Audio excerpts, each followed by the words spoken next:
This is the help video for Excel Chapter 2, Guided Project 2-3. In this movie, we're going to complete steps 5 and 6.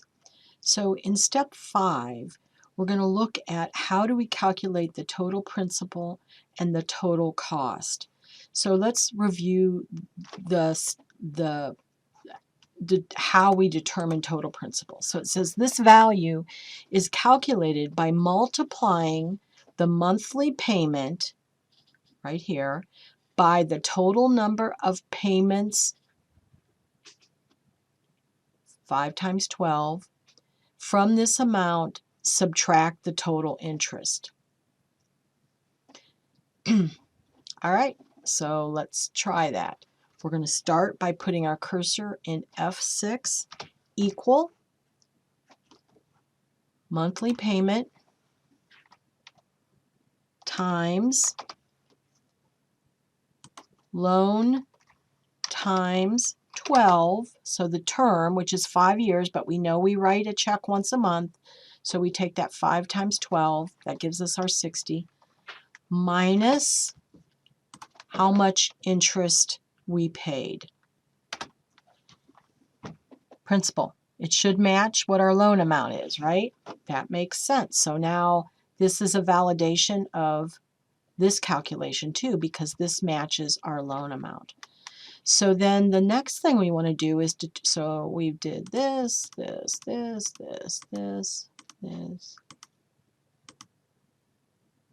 So now we want to do the total cost of the loan. So the total cost of the loan would be the principal plus the interest. So that's a simple addition. So we're going to do equal principal, wait, they do interest first, plus, and honestly, this doesn't matter except the instructions have you do F5 first and then F6, which is how it's going to get graded. So watch that kind of stuff only because we're using SimNet. In reality, the math, it doesn't matter which you add first or second.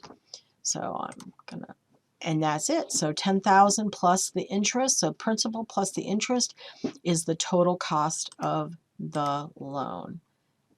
All right. So now we're going to start working on this amortization schedule. And so what we want to do here is we're looking at, as we move through our loan, how does the loan go down? How much at the beginning are we paying in interest? How much is going to principal? And you're going to see how that shifts as you move through your loan. So we're going to put our cursor in B13. And this is the beginning balance. So really, that is how much the loan is. So all we're doing here is equal and the loan amount, which is your C5. So you're just bringing that amount forward as your beginning balance. We want to format this as accounting. So it's 10,000 with 2 decimals because we're going to end up with some decimals, so we want to keep them. All right, so now we want to take our C13 and we're going to figure out how much the interest is during this first payment.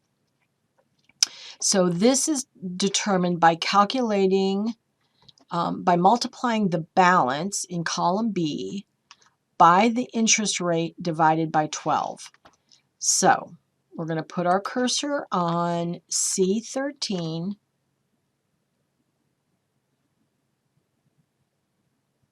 and equals B13 times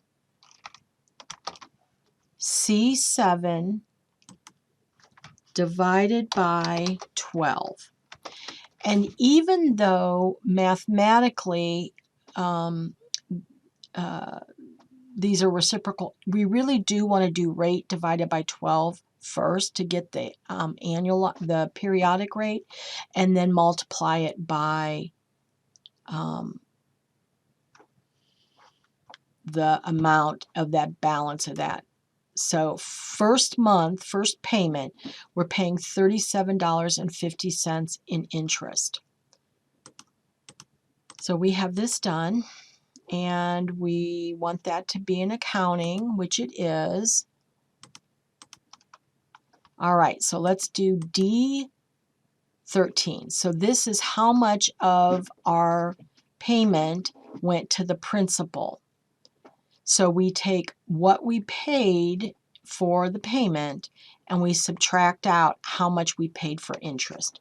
So equal payment minus interest, and see what we get.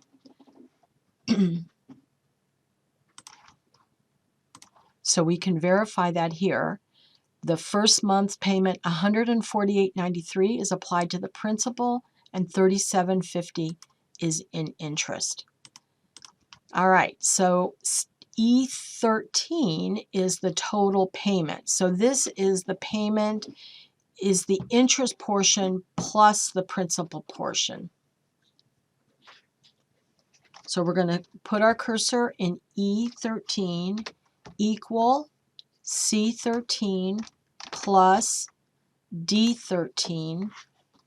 That should match what our payment is, okay? Right? Because we're starting off, we've developed the interest based on this. So we're coming back around and verifying that that's what we paid in this first. So now we take the ending balance for period 1 is the beginning balance minus the principal payment. So equal beginning balance minus principal. And that is $9,851. So we can verify, you can verify that these are the correct. So we can turn our codes on, our formulas, Control tilde, or go up to formulas and show it here.